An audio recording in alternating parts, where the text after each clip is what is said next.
presentation on personalities from Ramayana, which somehow in this Sumiträ. So somebody would actually, so that's what we're doing. This is the background, why we're doing what we're doing.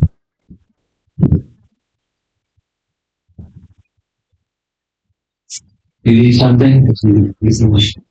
She needs something. Hearing. You can't hear me. What should I do?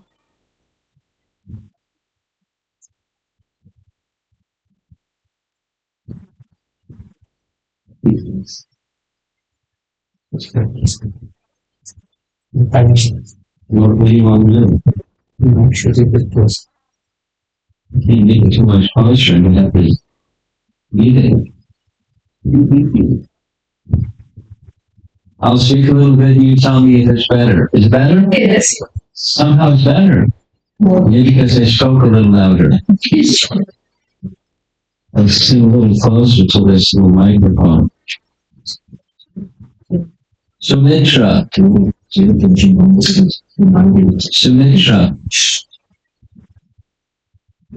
Sumitra is a very important personality, and just a little summary of one of the reasons why Sumitra was not covered already is because there's not a lot in Ramayana about her.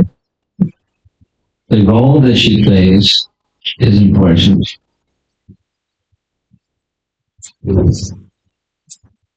And there's three main roles that she plays. She was mother, as a role, and mother of two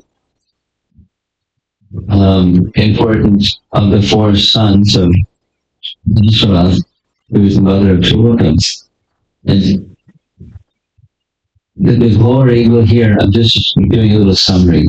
The glory that we'll hear about her is the glory of her sons, each having his particular mood and personality, but glorious in the whole configuration of the four brothers. And she was their mother, and they reflected or received those qualities, strengthening of those qualities from her. Another very important role that we'll spend some time this evening. When Lakshmana wanted to go with Ram and approached his mother, what she said to her son in a selfless manner, because what did Kaushalya feel when Ram went to the forest? And her son wanted to go to the forest? And she was really supportive. Really supportive. And the word that she spoke were very exalted. And that's the second section. And the third is her pacifying the grieving Kaushalya. Those are the three main outstanding topics that are found in Ramayana about Sumiträ.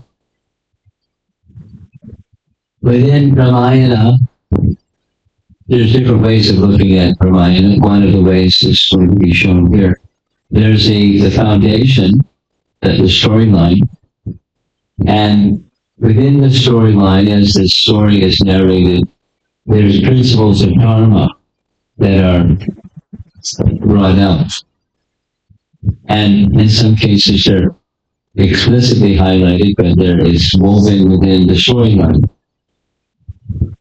And then, because it's such an epic literature, there are truths of different nature. Here's some of those, let's see some of those. And rasa, most important, most right at the very top is transcendental mellows. So dharmic principles, there's the indication. It's not like this is exhaustive list, it's just some indication. the ideal character of a friend or a spouse or a son or a daughter, the duties of a leader, and the qualities that a leader must have to perform those duties, and those the character and feelings of the sage, or the cycle or subjects. But there's foundational dharmic principles within the storyline. Then, tattva.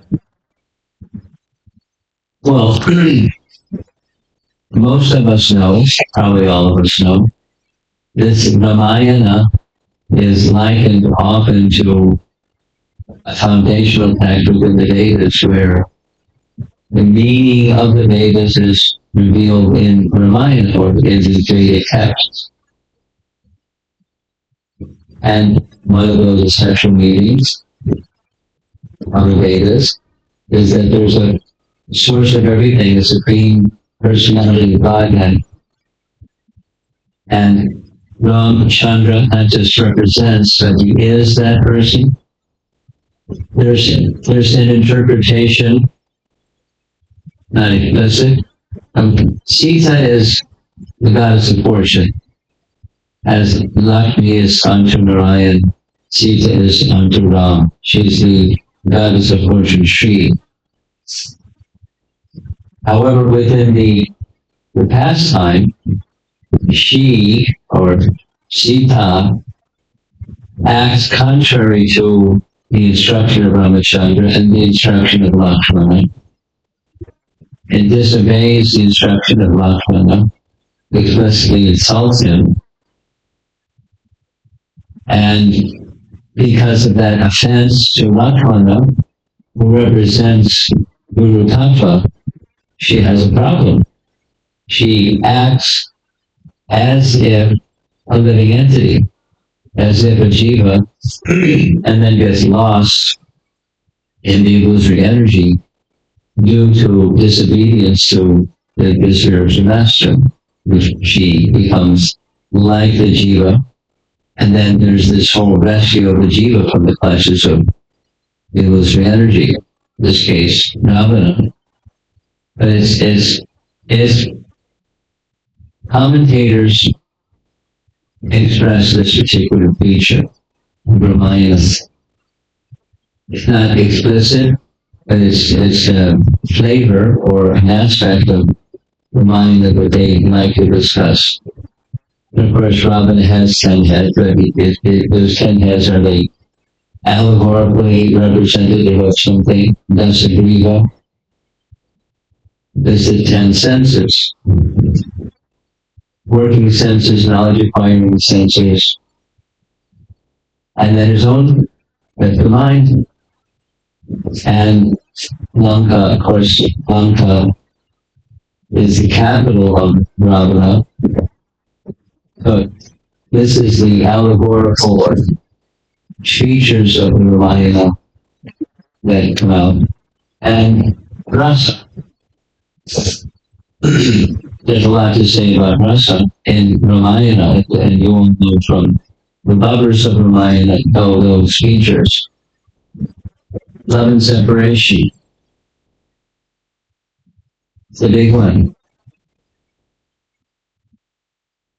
And the fourth one is a big one. I mean, there's a detail. I'll express a little bit of the detail. According to our Gaudiya Vaishnava picture, this means, according to Rupa Goswami, there are 5 primary rasas and 7 secondary rasas, and each one of them have a presiding deity. And the presiding deity, in passion resulting from a tragic lamentation, the presiding deity is Lord Ramachandra. He rules, he's the presiding deity of that particular secondary rasa. And there's a lot of sadness in Ramayana. Dasara dies, and the citizens of Ayodhya, and wrote, etc., etc., etc., etc. We're going to hear Vishalya's said it. But it's a secondary rasa. From the material point of view, it's just sadness. And from a spiritual point of view, it accelerates or amplifies or accentuates the primary rasa. The primary rasa of Kaushalya is motherly affection. And that motherly affection is strengthened or nourished. Of course, it doesn't feel good. She's crying and crying and grieving and so forth. So it looks like the regular old negative emotion. But the intensification through that sense of loss, and then of course there's the jubilation when that thing that's lost is again found. But anyway, there's rasa. Transcendental literature does that. There's a foundational principle within the heart of all living entities that is of affinity for the personality of God. The sort of their father, their spiritual father, the supreme father. As there's affinity for father, mother, in this world, there's transcendental affinity. And transcendental literature, or music, or dance, or drama, it stimulates that love. If it's effective, that's what it does. And so the narration, the storyline down here, does this up here. There's the extreme and glorious type of servitorship that Hanuman feels towards this the primary rasa. And the character who exemplifies that found in all Vedic literature is Hanuman. He's the perfect example of the ideal servant. Ideal servant. And Lakshman. And then this other rasa, Paratantriya, the Sri Vaishnava Acharyas in particular, they like to emphasize this. The mood of dependency that Bharata has upon personality Godhead. In Sri Vaishnavism, they don't emphasize rasa in the same way that Gaudiya Vaishnavas emphasize rasa. But they emphasize certain features of secondary rasa. And this Paratantriya, Paratantra or Paratantriya is very strongly glorified by the Sri Vaishnava Acharyas, and it's certainly very prominent within the whole of the Ramayana. But there's a little chart that shows some of the features. Now we're going to introduce Sumitra. B.G. Sharma painting, celebrated painting.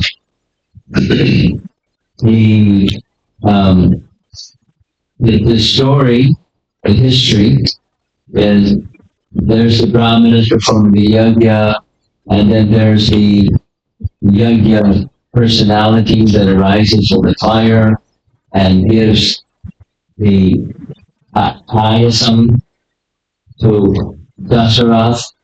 Behind Dasarath are the three queens. He divides the payasam so that they will then be able to bear children connected with an Ashrameta yajna. Sit close to the microphone.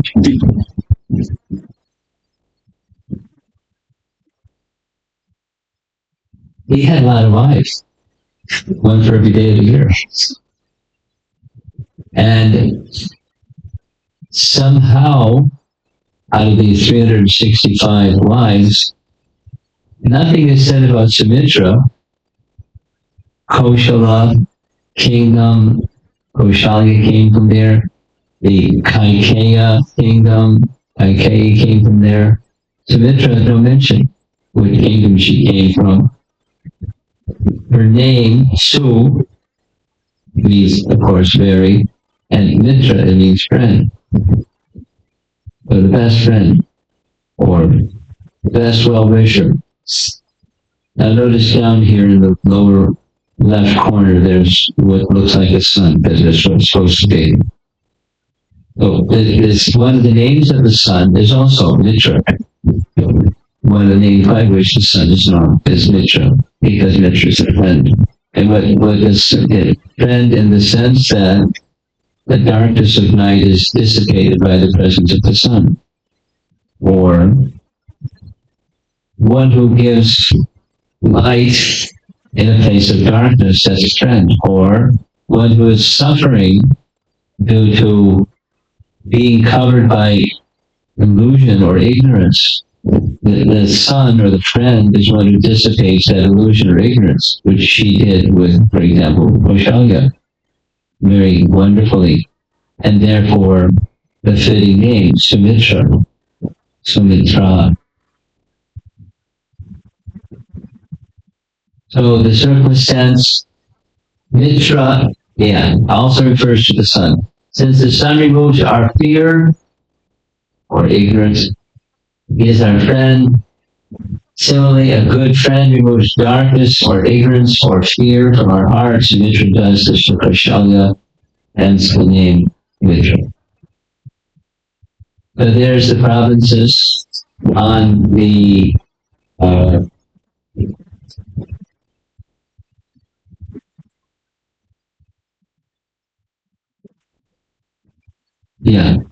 Koshala, and right in the center on the northern side, and over on the right side, Kaikeya kingdom.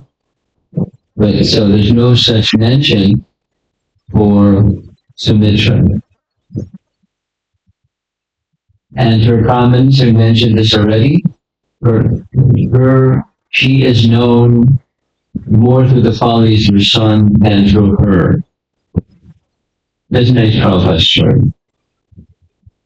Some of you may know, some of you may not know. There were two brothers that both became devotees. One was Gargamuni, and the other, Gargamuni's brother, Gurudas. They both became devotees. So at one point in time, Prabhupada met their mother.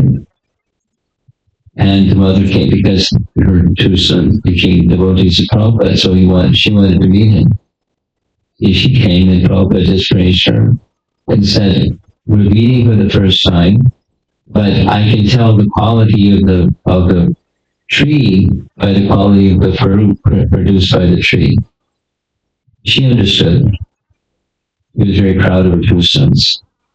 And we hear more about the qualities of her sons than we do about her, but we can infer her quality from the quality of her sons. We're going to go through some of the detail of her instructions to Lakshmana when he wanted to go with Ram and but wanted permission from his mother, Sumitra, for that. And here, the words that she spoke to pacify Kaushalya.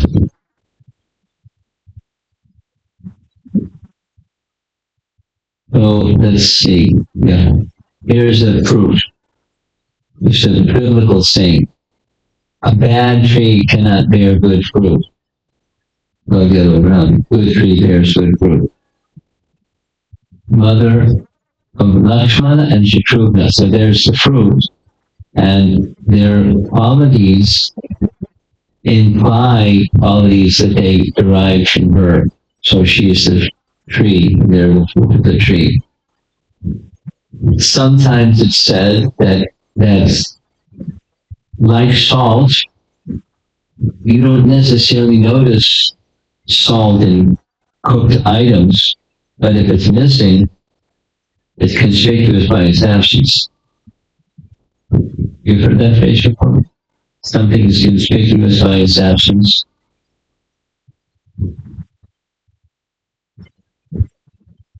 Try having khichdi without salt. Here's a little Bhaktisiddhanta Saraswati Thakur. Sometimes we see photographs that he has this nice beard. And then as soon as the Kartik month was over, the beard would disappear. But during the Kartik month, he would observe an austerity. One was he wouldn't shave. Another was that he would sleep. He would eat only once a day, and he would eat khichdi that was unsalted, and he wouldn't use his hands.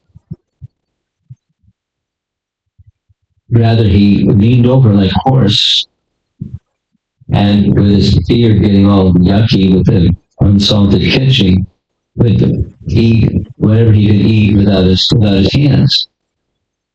And then when he sat up, that was it. And when you lean over, your stomach has swished. To your capacity, the feeling of fullness happens quicker when you eat leaning over than so sitting up straight.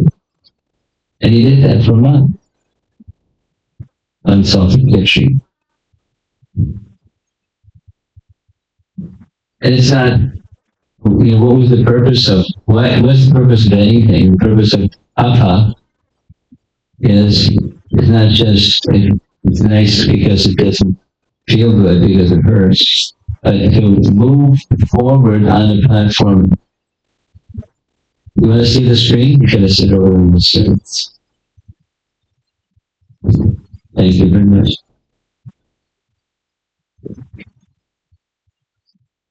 Okay. Always have a unique character like salt. Its presence is not felt, but its absence makes everything tasteless. Okay. It's just an encouragement. Don't be ostentatious and show-offy, and people have to pay attention to me. But just be present and make things tasteful by your presence. It's such an encouragement.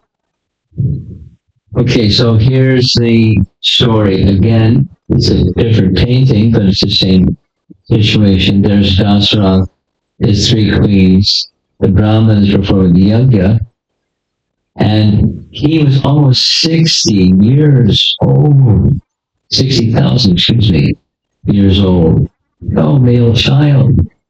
So Ashwamedha yajna, then this Putra Kameshi yajna, and the Ayasam came from the fire. This fellow arose from the fire, gave to the king.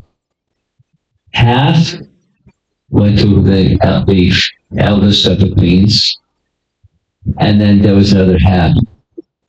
And of the other half, half of that half went to Sumitra, one half of the other half went to Kaikeyi, the remaining 8 went to again to Sumitra.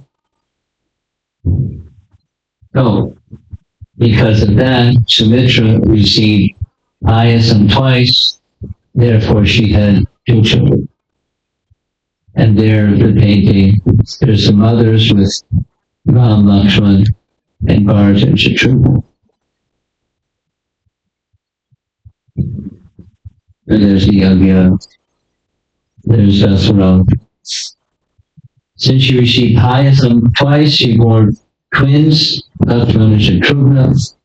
Lakshmana, born from the remaining part of Ayasam given to Kaushalya, became a devout fan or follower of Ramachandra. Shatrugna, born from the remaining part of Ayasam given to Kaikeyi, became a follower of Bharata. Important. This is his Shatrugna. There's much less said about Shatrugna than the others, although he does play an important role later on in dealing with love and Asura, etc. but very powerful warrior, very this and very that, but not a lot is spoken about him in comparison to the others. But his feature was his steadiest loyalty to Bharata. So both sons became excellent devotees, and they displayed the room. They buy their room from her. There she is, with the twins. Okay, so let's see what's happening here. When Lakshmana was narrating in sections of Ramayana, Narada is narrating.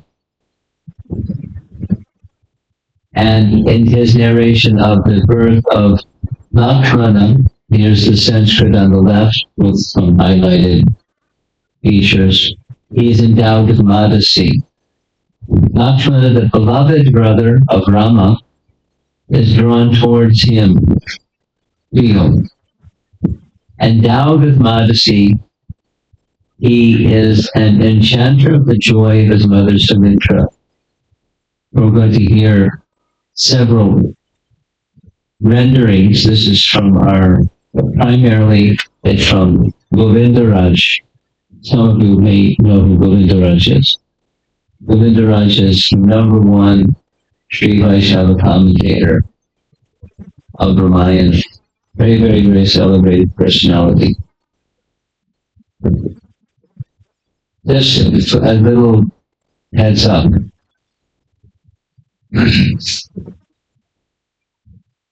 Little break from the flow of what I'm discussing, but it's just on the topic of Govindaraj. There's a plan during the upcoming Kartik month that we're going to be visiting Sri Lanka. And the reason for visiting Sri Lanka has to do with the fact that the Chinese government and the Indian government have been so cooperative with each other, different reasons historically. And so India isn't giving visas to China, China isn't giving visas to India. There's no visa reciprocation. And so for that reason, for a number of years at least, the Chinese devotees have been unable to come to India.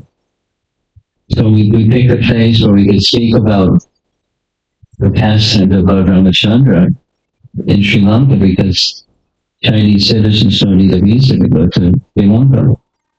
So we're going to Sri Lanka. And the topic is Sundarakanda and the beginning of Yuddhakanda.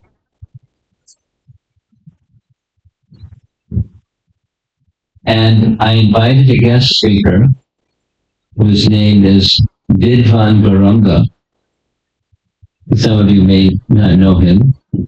He's a disciple of Jagatath Maharaj. He's based in Mayapur, and he's writing, this big line from each of the kandas of Ramayana. He's a very scholarly person, very meticulous writer, very careful in making sure what he writes is well referenced. And I extended an invitation to him to be a guest speaker in Sri Lanka. And he wrote back. It took a while because he was not thinking of going anywhere. He doesn't currently have a passport because he doesn't travel anywhere.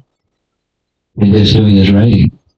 So he said, Jagatath Maharaj encouraged me that I should take this and distribute it to others. And now here comes this nice invitation.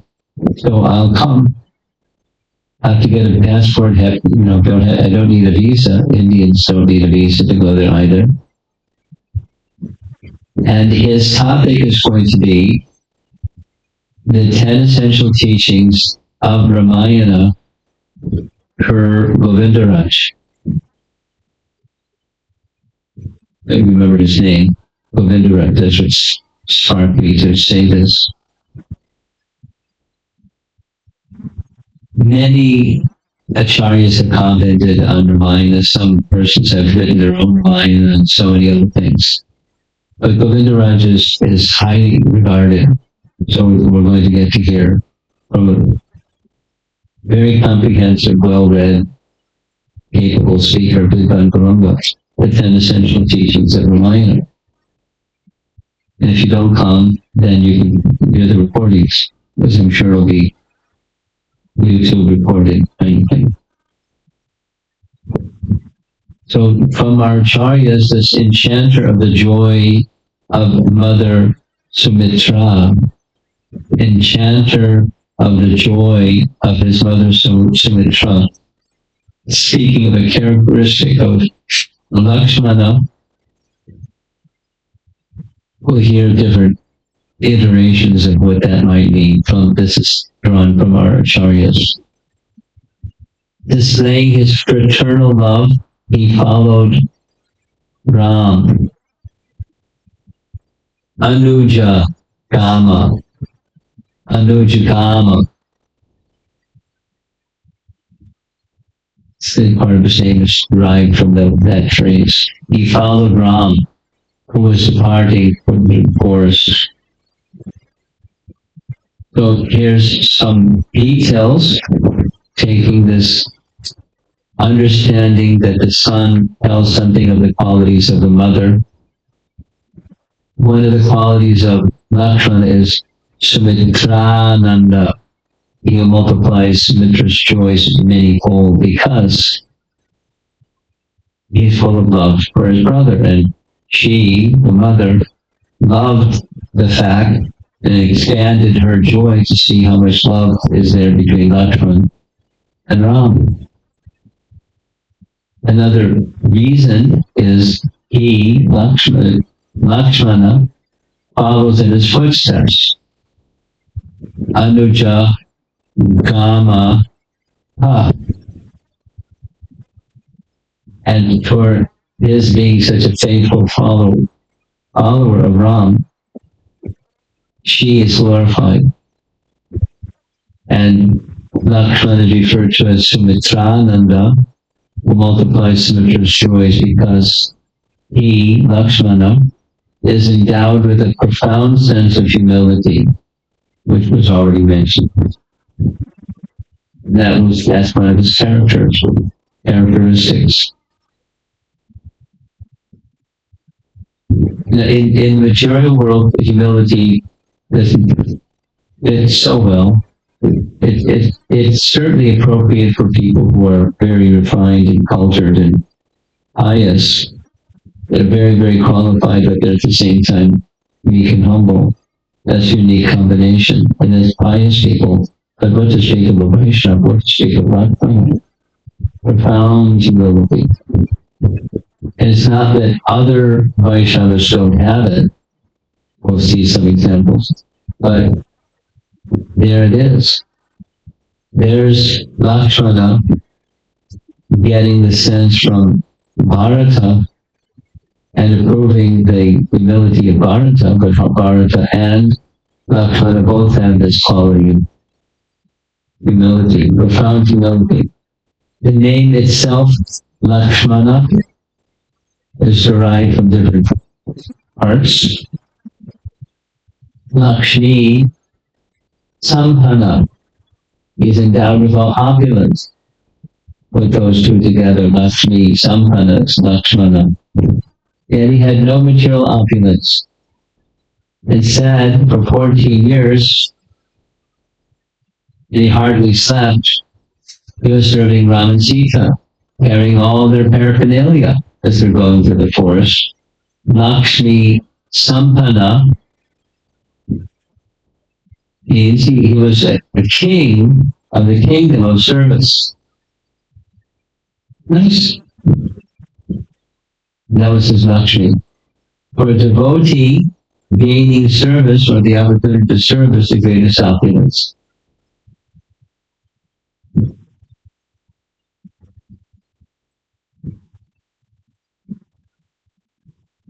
Sometimes these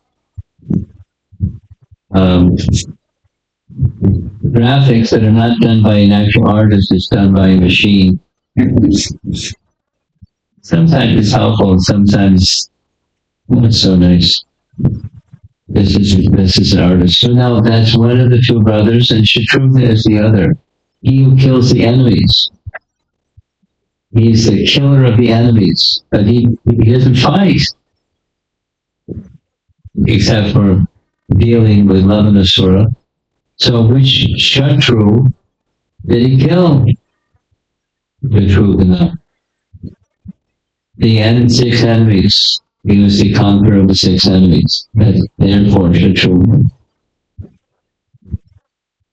But in Ramayana, especially Sundarakanda, especially sweet, but here's a nice appreciation of Buddha Kaushika's Rama Raksha Stotra.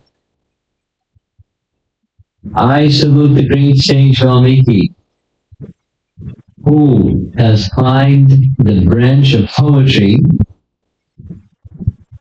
and chirping or singing melodiously like a cuckoo. The words Rama and Rama. That's the first line.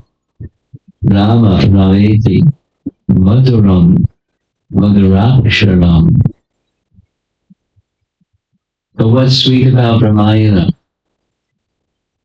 We just before coming here to Singapore, I was in Bangalore. A very nice experience. We were going through the beginning sections of Sundarakanda. We spent some time, the first class was just discussing why is it called Sundara? And there's like 7 reasons why it was called Sundara. It's beautiful. Sundara is very beautiful. And the poetry is very beautiful.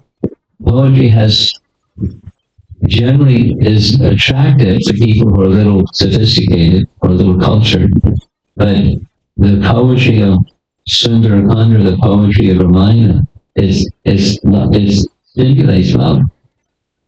It has that.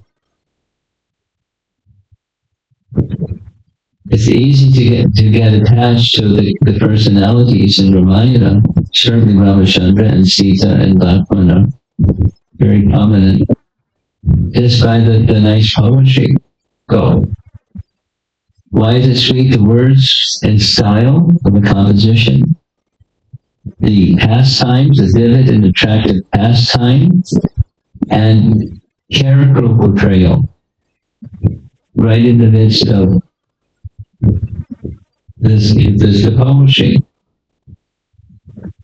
such as Sumitra's humble mood of service. Her humble mood of service was shown through her sons, but wait we hear how her sweet words in selfless service were responding to Lakshmana's appeal to his mother to go with Ramachandra into the forest. It's really nice, really nice. She was genuinely happy to send Lakshmana to the forest to serve Sita and Ram for 14 years. Despite, that's her shelter, that's her protection, her son, now mature and grown up. That forest was dangerous. Wild animals and rakshasas, and she's happy with going into that place. No assurance that she's going to come back alive. How's the mother going to be happy with that?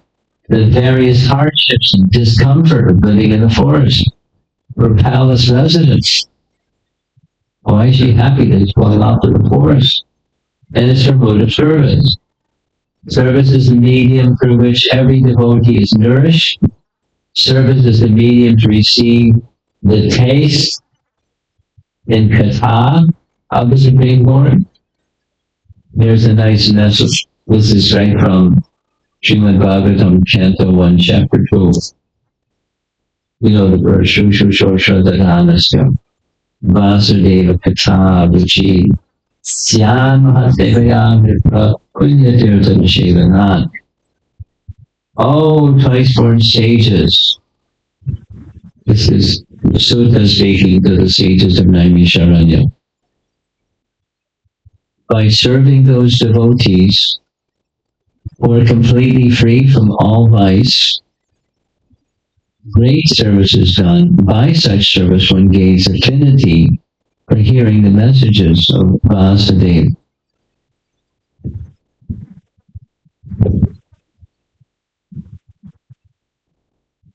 Serving the devotees, let's say it again, third time. Serving the devotees, Sumitra understood it. And she was happy because her son would be serving Sita and Ram for 14 years. And surely the Lord would protect them. He was confident because of that mode of service. And sure enough, they were protected. Sure enough, they were protected. But one who does that service, there's a side benefit or an additional benefit or corollary benefit. That the hearing the topics of the personality of Godhead, Vasudeva Katha, or Ramayana Katha, by serving the devotees, that taste increases. So that's her relationship with her two sons. This is a nice painting. It's Lakshmana with his bow and arrows by his side. It's Ramchandra, and there's Lakshmana by his side, seeking blessings. Ramachandra is all set to go. After much argument between the brothers, Lakshmana follows his brother to bid the mothers goodbye. After taking leave of Dasarath, Ram, who knew what was right and stood confounded by sorrow, Dasarath, bowed along with Sita and Kushalya. Immediately upon following his brother, Lakshmana too bowed to Kushalya and clasped the feet of his mother Sumitra. Here's the text. Smelling the head of Lakshmana, the mighty armed, who was saluting her, his well-wishing mother, Sumitra, spoke to him as follows while weeping. We're going to hear what she said. But a comment, she literally bathed Lakshmana in her tears. Then she held his face and kissed his forehead. It was painful for her. We understand Kushalya's pain, his son banished to the forest. Lakshmana was not banished. He's volunteering to go, so her pain is understandable. But what did she say? Go to the forest, dear son. She doesn't say, wait a minute. You go, who's going to protect me? Bharata, Bharati, Kachati, Putra, please go with your brother. Krishtastham, Vanavasaya. You were created to live in the forest. What a thankful mother to say to her son. If I have a son, he is going to be a servant of the Lord, and whatever service dictates, that's where he is going to go. And Swanurah Suvrachane, Ramchandra is very dear to you, Surit. With love, follow him. Don't go begrudgingly. Rame Pramadam Ma Karashi. Don't become negligent in your service to Ramachandra. How can Lakshmana become negligent? With Ramachandra walking ahead of Lakshmana, he may go into full ecstasy, which may impede his service. Therefore, don't dwell in your ecstatic symptoms. Stay in the mood of service. Stay in the mood of service. Stay in the mood of service. Pay attention and care. We say this in our Guru Vastika prayers given to us by Vishwanath Chakravarti Thakur. Guru Charana Padma, Kevala Bhakati Sadma, Bando we Dharma Dana Mate, faith, care, and attention.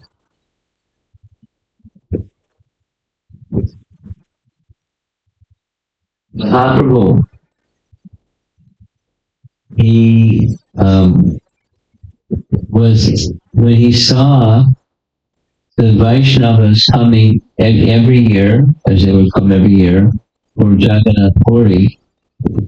This is the King Prataparudra looking down and seeing Lord Chaitanya dancing with the Lord Advaita Acharya and Lord Nityananda, the others that came from Bengal, and with complete abandon, whatever his ecstasies, internal ecstasies in love, in separation from from Krishna, as in the mood of Radharani, he left all of that and went simply to join the Sankirtan party. The devotees, being with the devotees meant everything. And nice illustration, on the right side is opulence, and the left side is degradation. Take your pick. Different cities have both. Rama is your refuge in times of adversity or prosperity. Generally, for most, Ramachandra becomes shelter only when there's adversity, when things are really broken down. This is just taking, this is our Acharya is taking this message spoken by Sumitra to her son when he was already decided. Anyway, whether Ramachandra is in good condition or he's a pauper living in the forest, still he's your only shelter. This is unconditional love. So that's the love of the mother, training the son, supporting his mood, and passing on her mood to him, the mood of service and the mood of unconditional love. Nice. In prosperity or humble conditions, Srila Prabhupada's shelter was always the Supreme Lord. Here's Srila Prabhupada in his one of his rooms in Radha Damodar Temple. How many of you have been to Vrindavan and have seen what's on this screen here? Okay. Those that you haven't been, please go. It's not the same 100% the way that it used to be, because a lot of construction and you know how time does things, changes a little bit. When Prabhupada was there, and all the construction is out in the courtyard, wasn't there. Just look that on the left side, that's a little window. And Prabhupada would cook in this room, his little kerosene cooker. He'd cook for himself and offer to his deity. And then he would sit and look out the window, and out the window there were two structures in a courtyard. That's just two structures, or three. And there was the Bhajan Kutir of Rupa Goswami and the Samadhi of Rupa Goswami. Now those structures are still there, but there's a whole bunch of other stuff that was built that wasn't there when Prabhupada was there. He saw and meditated upon the person who he was serving. Of course, he was serving his spiritual master, Bhaktisiddhanta, but his spiritual master, Bhaktisiddhanta, was serving his Parama Guru, Bhaktivinoda Thakur, and so forth and so forth, and Rupa Goswami.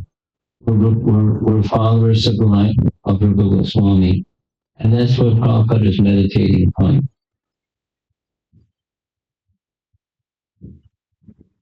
Deeply. And there are other circumstances where there's opulence. So whether it's opulence or simplicity, humble or prosperity, It's, the mood doesn't change, the place of shelter doesn't change. Because otherwise, sitting on a big seat like that, one can become enamored by the affluence. But that's not our founder of Charya.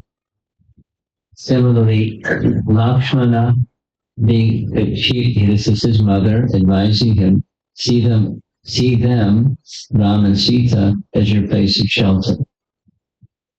Esha loke satam dharmo, yaj ganesh jesha prasango bhavet. In this world, dharma is to be controlled, memorism, by one's elders and superiors. Elders and superiors, of course, should be qualified elders and superiors, like Rama Sita, but that's how she's seen. For you to go to the forest is your greatest reward, because that is where the entire spontaneous devotional service is waiting for you. Not even once should you yield to any lower quality like, passion, or ignorance, or envy towards your brother. This forest will be the place of the greatest delight for you. When you're passing through ordeals, don't depart from the mood of service. The mood of service will protect you. Bhakti will protect you always from the dualities of material life, ups and downs. Because there's ups and downs. And sometimes you feel down because it's down. Although it's going to be a difficult situation in Sumitra's eyes, it's all delightful because service is delightful. She's passing on her service mode to her son. Not that he doesn't have it, but she's supporting it. She insists that Sri Ramachandra should have no difficulty, nor should he, Ramachandra, miss his parents or friends. Serve in such a way that he does not remember any of them, even once. Here's a nice chart, starting with Vaidasvatamano and Viva Swan and Viva Vaidasvatamano, Ikhlaku, etc., etc., etc., etc., going down and down. And then there's the four brothers, sons of Dasara. And each of the four brothers had wives, and each of the four brothers had two sons. The names of the two sons are across the bottom. Ram, Lakshman, Bharata, and Shatrughna. That's your family lineage, this Ikshvaku lineage pictured at the very top, has lived by these principles for many, many generations. So she's not born in that line. She's married in that line, and she understands all this. Dhanam. They never said no to an opportunity to give in charity. In the entire dynasty, there's not a single king refused to give in charity. Diksha cha yageshu. Once they make a commitment to perform a yajna, come hell or high water, they will make it happen. They fulfilled their commitments. Videshu tanu yago. If they go to war, they're ready to drop their body. They're not cowards. They will not run away from the battlefield. So she's, chivalrous and dharmic lady. And she doesn't have to do these things, but she's supporting these things within her son. And he's still at her feet in Ayodhya, but she knows how to train her son and support her son and make him remember, even when things get difficult during those 14 years in the forest.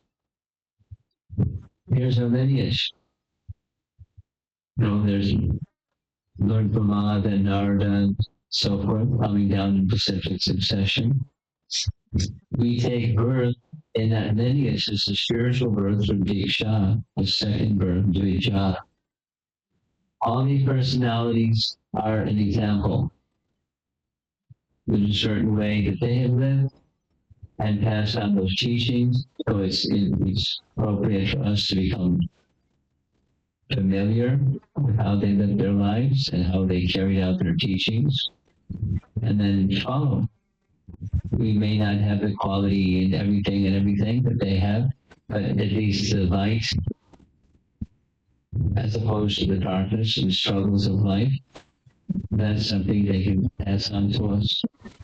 So she's anticipating what she's going to lose. At the same time, she's eager. Again and again, she said, "Go, Lakshman, go to the forest, go for service." She didn't say, "Stay at home." Don't go. Go and come back successfully. Here's the same painting. Here's the concluding instruction.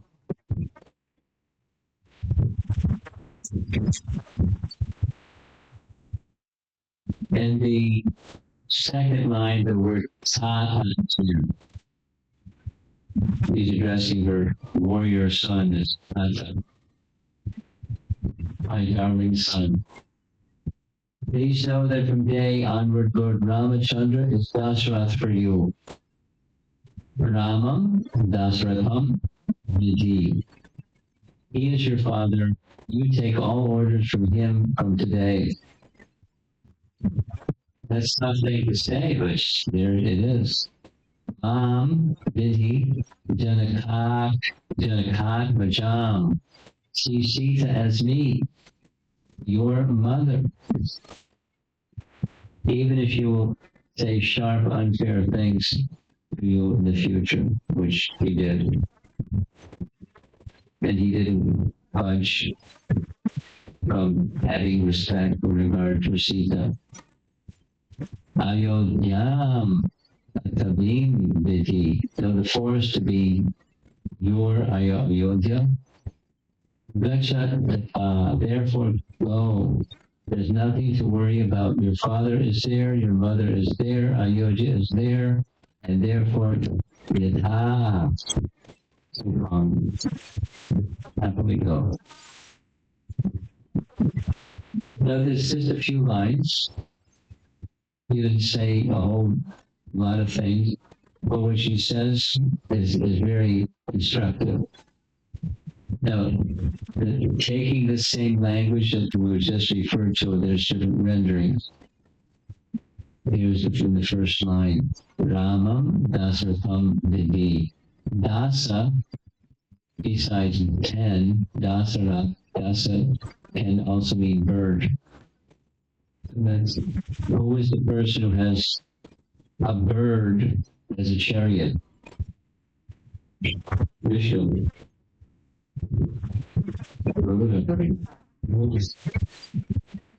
Please know that Lord Ramachandra is the Supreme Lord Vishnu. Now that's not her intended saying. This is our acharyas taking her words and providing an additional meaning. Mam Vidhi Sinaka Jam. Ma is another name for Lakshmi or Sita or goddess of fortune. You should know Sita is none other than the Supreme Lord's consort. Ayodhya means that which cannot be defeated. That's the spiritual world. So the forest for you is the spiritual world because the Supreme Lord and His consort are with you. That's the second rendering. Go and come happily. Here's the third. Ramam Dasratham Vidhi Mam Vidhi Janakatmajam Ayodhyam Atabim Vidhi. Same 3 points. Rama and Sita will face what Dasrath and I are facing. Ramachandra is going to do exactly what Dasrath is doing. He's going to listen to the appeal, the intent, desire of his wife, by which they'll become separated, just the way Dasrath and I are going to become separated soon. Now that's poetic rendering by acharyas. She's not predicting that's what's going to happen, but that's their way of taking the Sanskrit phrases and writing very sweet meanings. What's going to happen in Ayodhya is going to happen in the forest as well. Misfortune. So there's the celebrated painting of Ram's leading, Dasratha is following behind, Sumitra is urging the horses forward, Sita is there in the chariot, Lakshman. It's very nice. Sumitra pacifies Kaushalya's grief. So, the painting, this is, you know who she is. She's stubbornly insisting that Dasratha keep his word, and persons are appealing to her, but not these are stubborn. Ram and Lakshman and Sita are taking attire suited for the forest. And that's Ayodhya. And as they leave Ayodhya, there's Dasratha, who's going to die in separation, and the other queens, etc. And there they go. So in the center, this illustration is meant to show Ram's departure affected Sumitra one way, Ayodhya another way, and Kaushalya in a third way. And strong emphasis on this secondary rasa, of which Lord Ramachandra is the presiding deity, this sadness in separation, human sorrow, yoga. But it's in relation to the personality of God, it's an ecstasy. It's a heightened state of ecstasy, of love, from all the different rasas, because there's many different living entities living in Ayodhya who are feeling separation from Ram's presence. And Sumitra is feeling both joy and pain. And Kaushalya, if she's receiving emotional support, mainly from Sumitra, but others, and great pain, severe. But they're the two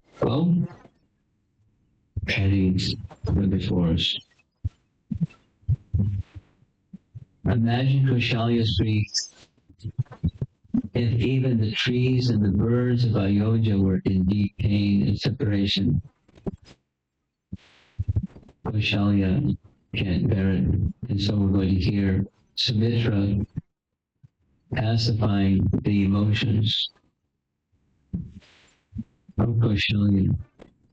Kaushalya's eyes were wet with tears. I cannot go on living without my only son, who is full of virtues and wisdom. How can I continue when I'm able to see my strong and mighty Rama? And Lakshman, who is full of great strength, she trembled as the pain overwhelmed her, and she whispered, this grief from being separated from my son burns within me like the scorching summer sun, burning the earth with its powerful rays. Of course, this is modern drama enacting the scene. There's many different versions of this modern drama. Sumitra, who was devoted to righteousness, Dharme Sita, spoke the following words, which were virtuous, to Kaushalya, the foremost among women, who had been wailing in lamentation. Vilampati, Vilapantin. Although situated in pain, Sumitra was rooted in Dharma and spoke with compassion. So she's feeling some feelings but she has the capacity to do what she's doing here, giving solace. Now, this is just an added feature that's including in our Gaudiya tradition. There's a similar situation as Raghunath Das Goswami, who was a deep lover of Srimati Radharani, and Raghunath Das Goswami's mood of being supportive of the moods of Radharani, she's trying to pacify Radharani in her feelings of separation. It's a wonderful book. Wonderful book. Vilapa Krishnamandali. Here's a verse from Vilapa Krishnamandali. This is Raghunath Das Goswami in his spiritual form as Rati Manjari speaking to Radharani. O merciful one, if you will not give your great mercy to suffering me, then what is the use of all these words? What will my long service to you take? Oh, excuse me. What will my long service to your lake accomplish? This is transcendental. It's Raghunath Das Goswami writing in the mood of the servant of Radharani, but in his spiritual identity, not just as Raghunath Das Goswami, wanting Radharani to be merciful to him. By Radharani being merciful to Raghunath Das Goswami, it will take her sorrow away, diminish, as she's thinking about the welfare of Raghunath Das Goswami. It's nice. Bliss due to lamentation and separation is a feature of transcendence. And we already discussed this. The sadness, the karuna rasa, found in nectar devotion, that Lord Ramachandra is the Lord of that particular mood. We now back to Valmiki Ramayana. O venerable lady, this is Sumiträ speaking, your son is endowed with excellent virtues, and is the foremost of them. What is the use of your lamenting in this way by weeping piteously like a helpless miser? But here's the word, Purushottama, the best amongst men. But, Arjuna also cried and said to Krishna, now I'm confused about my duty, and I've lost all composure because of miserly weakness, karpanya, dosha, ahatasvabhava. In this condition, I'm asking you to tell me for certain what is best for me. Now I'm your disciple and soul surrender unto you. Shishisteham shadimam dram prapanam. Please instruct me. So she, Sumitra, is acting as the instructor of her elder queen.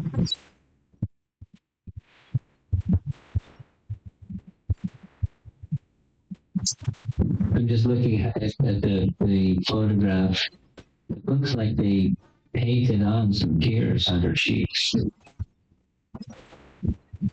There's something like that. There's some other tears, but anyway. Why Sumitra is calling Kaushalya as Kripana? That's right in the verse. Kaushalya is crying, considering Ram as too tender to go to the forest, and is being deprived of his kingdom. If her son is the supreme lord and capable of living in the forest, why lament? So life has this situation where the reason doesn't prevail over feeling, and feelings seem to prevail over reason. Sumitra is not breaking the rasa of lamentation and separation. She's trying to help her co-wife because she's crying that Ramachandra is going away. So someone has to console her heart. Same message in the Uddhava Gita section of the Bhagavatam that we cancel. Uddhava is anticipating Krishna's going to leave. And he is in great lamentation that Krishna is going to pacify him. Krishna does pacify him. Krishna speaks to Uddhava that a person to feel grounded, both these aspects as the intelligence and the emotions are required to be strong. If it is too cold and analytical, the person is hard-hearted and detached. If one is too emotional, then they get so drawn by circumstances that there's no way of becoming centered and balanced. So, oh, Uddhava, or oh, Kaushalya, consider who your son is. And you're feeling sad that your son is going to undergo hardships. Well, wait a minute. He's this powerful person. What's the hardship for him? No hardship. Please stop placing your own emotions at the center and place the well-being of your son at the center. Ramachandra is very strong. He's proven his father's honesty by giving up the throne. He stands firm in righteousness. Dharma is a true follower and earning blessings even after death. There's no need to mourn such a man of honor. Instead of being so sad, you should be proud. What a glorious son you have. Maha, Mahala. Spiritual strength. Your son is a person of great spiritual strength. Even if you see this as a test, what's going to come out of it will be far better than without the test. The next way. If you ever have a situation where someone is grieving or is sorrowful or some negative emotions face, it happens sometimes. These are some nice things you might remember. Sumiträ, Vaishalya. Nice. Okay, Krishna's testing you. But you'll come out on the other side because you're who you are. You'll come out on the other side for the better than if there was no test. You'll be thankful for the test. Life is full of tests for us to become better human beings. He's not alone. On one side, there's Lakshman. On the other side, there's Sita. She's the goddess of fortune. Lakshman, who is faultless and kind to all, is devoted to serve Ram. His actions are always the best, in the best interest of your noble-hearted son. Not alone. Sita was once used to a life of summers, enduring every hardship with grace, staying by Ram's side and supporting him. Dharmatmana, virtue of Ram. One who follows Dharma never fails. Kalidas, the great poet, says that Dharma is like a walking stick. The one who holds Dharma, that Dharma will help him. You know the phrase, Dharmo Rakshata, Rakshati, Rakshataha. No harm is going to come to him. Nothing to worry about. Because he's by the side of Sita. During the wedding, she reminds her, during Sita and Ram's wedding, Janaka said, she will walk alongside you on the path of Dharma. Please hold her hand. This very fortunate and glorious Sita Devi, that's his daughter, will endure anything for her husband and will always be with him like a shadow. So she's assuring Kaushalya, Sita's presence will make everything nice, don't worry.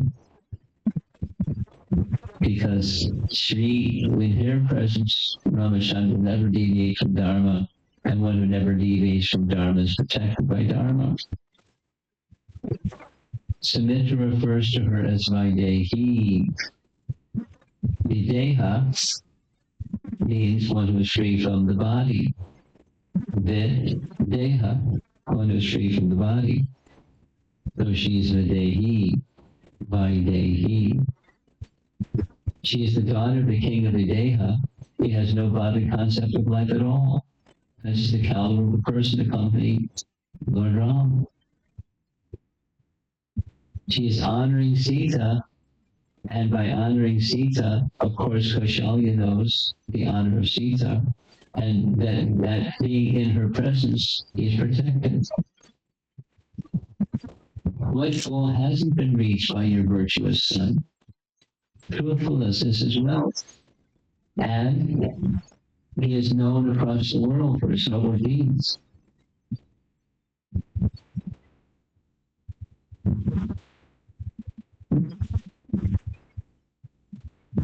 And here's another. That which you can count doesn't count. That which you cannot count counts. So, knowing the purity and greatness of Ram, the sun will not harm him with its rays. A gentle breeze, warm yet cool, will blow from the forests to bring him comfort at night. The moon will softly touch Ram with its cool rays like a father comforting his child. So, who knows what Kaushalya is feeling as she's hearing the words of Sumitra, but it's having its impact. Sumitra's wise and calming words filled the space, offering hope and strength to the grieving mother Kaushalya. Kaushalya might think, but he's going to face Rakshasas. What happens then? Sumitra will say, oh, don't worry. That great Vishwamitra was equal to Brahma, has given your son all the weapons that are required in waiting his order, like mystical weapons, celestial weapons. By invoking them, Ramachandra will never be tired. He will never get wounded, nor will he feel thirsty or hungry. He kills Bahu and Tataka. Don't worry about it. And Kaushalya, do you think anyone who becomes a target of Ramachandra's arrow will survive? Is it possible that Ramachandra's arrows have never met its target? He's the essence of all power. O Kaushalya, Ram shines brighter than the sun, is stronger than fire, and stands as the king among kings. He is the splendor of splendors. Like in chapter Bhagavad Gita. Unattached to glory, unattached in glory, patience and forbearance. He is the God among the gods, the greatest among all beings. What challenge could possibly face him, whether in the wild forest or here in Ayodhya? What is there that is not of good quality in Ramachandra? O Devi, please come out of this lamentation. So, Kaushalya is addressing Devi because she's Ramachandra's mother. It's a nomenclature of respect. The sun gives light. Again, the sun image gives light and heat to everyone, but Sri Ramachandra gives the sun light and heat. Ramachandra is the one who gives Agni, the power to burn. He will return. There's Kaushalya on the right side, saying that he's returned.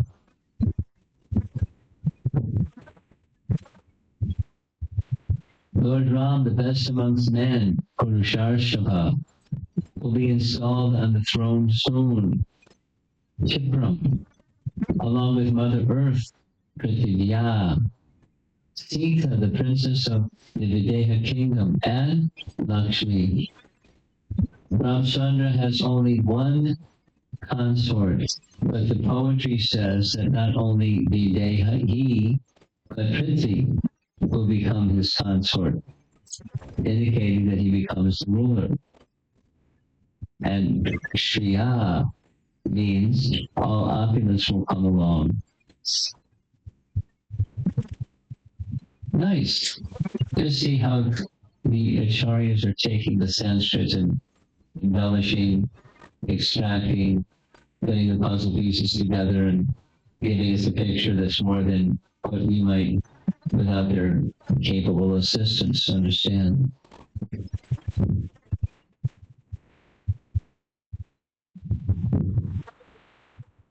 Sita Devi, who is the embodiment of Lakshmi, is walking behind him.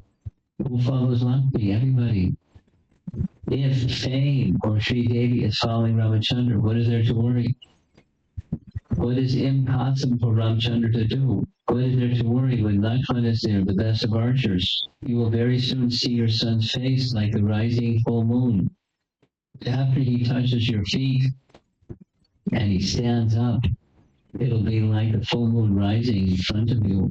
Soon you will see him enthroned, shining in full glory on his return from exile, while tears of joy will flow from your eyes. But don't shed tears of despair now. If you shed tears of despair now, you will not have a chance of shedding tears of joy later. He's clever speaker, huh?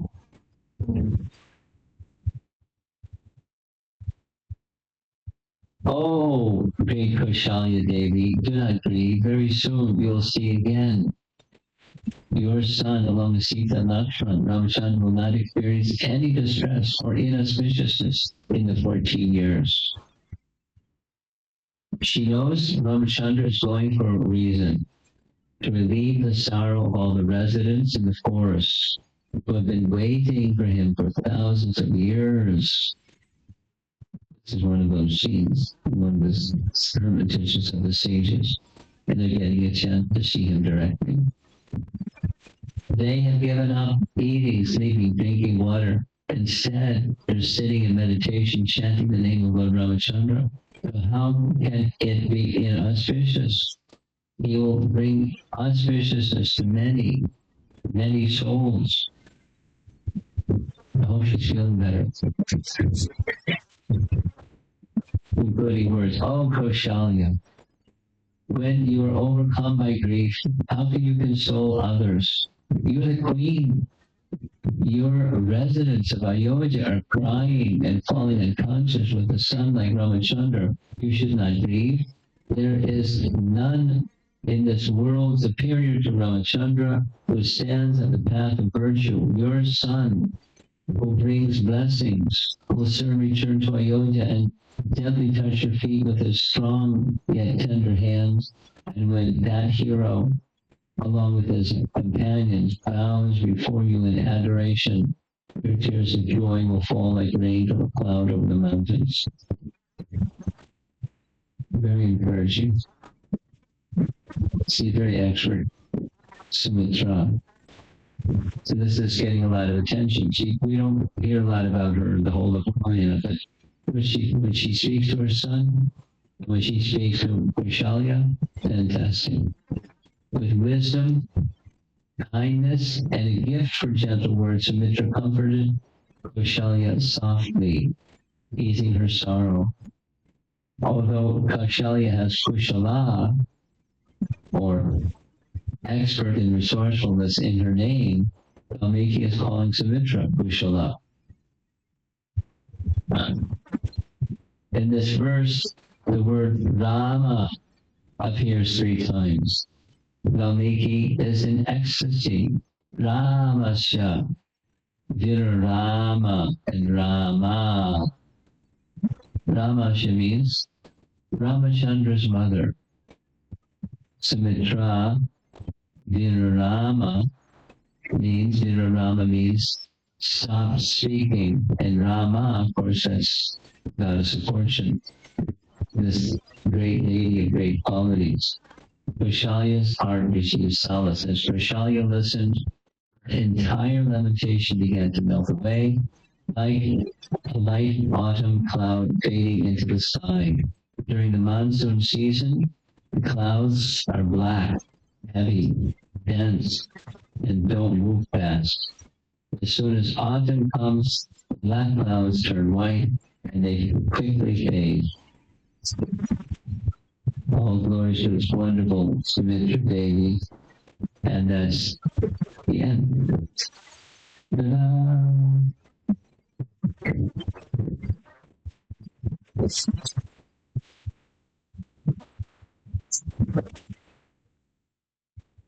Now, I didn't compile all these images. Somebody kindly did this for me. Nice devotee. And then tomorrow morning, we're going to be, was also requested to speak about River Sarayu.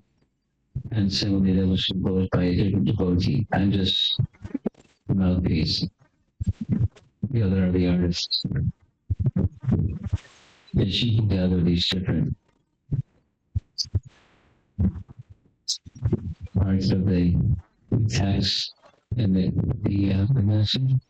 But certainly, it's easy now to have a very, very special regard for Sumitra, her role with Lakshmana, and her role with Kaushalya.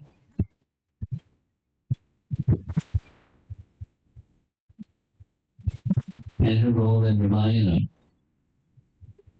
She adds like this nice example like salt. When it's not there, you notice it's not there. When it's there, you might not notice it, but it makes things tasteful. Okay, so let's see if there's some discussion. According to mine.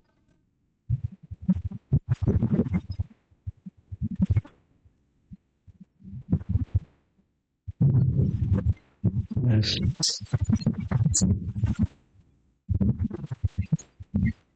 Hare Krishna, Guru Maharaj. Thank you so much. Like hearing Ramayana from you directly, face to face. Ramayana has become more deep, more beautiful, and definitely more nectarian for all of us. Feels like we should continue to hear Ramayana from you. Maharaj, one question that was coming to my mind is like Shatrughan, you mentioned he's the killer of a lot of enemies, and especially the killer of 6 enemies. So, is there any more detail about why Shatrughan is called and how he got this title of like killing those 6 enemies? I'll tell you what, nothing comes to mind, but I may, I'll look to see if I've answered that question when the topic of Shatrughan was discussed. And I'll inquire overnight before tomorrow morning's class from people that are up to here in Ramayana. They may have something to add. So what you can do to assist me, send me a little text message that I can, if I need to edit or something, and then forward it on to others. And I'll also spend a little bit of time and look before the morning class tomorrow. Sure. Thank you so much.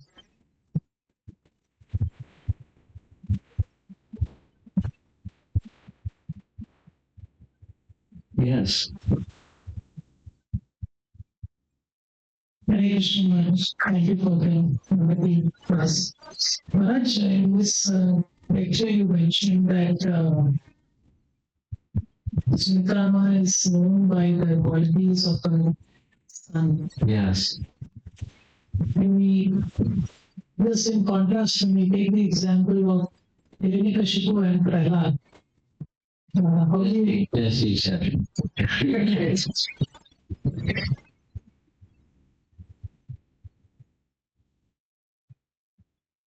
That's how, in one sense, because the wife of Hiranyakashipu heard from Narada Muni during the time he was in the forest. Then the merits of Narada Muni was passed on to the son. The mother was also moved by the words of Narada. However, being attached to her husband, when she was together with her husband, she forgot everything. Prahlad didn't forget everything. So, circumstance.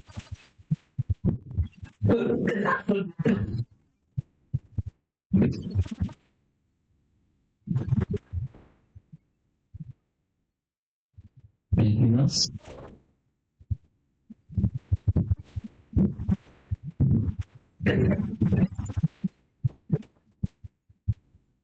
Okay. I brought with me some Mahaprasadam from Bangalore, Gandharvika Giridhari Mahaprasadam. So I'm going to distribute some Mahaprasadam, and then we're all day. You brought with you? It's Parthinaran Kapil. Jai.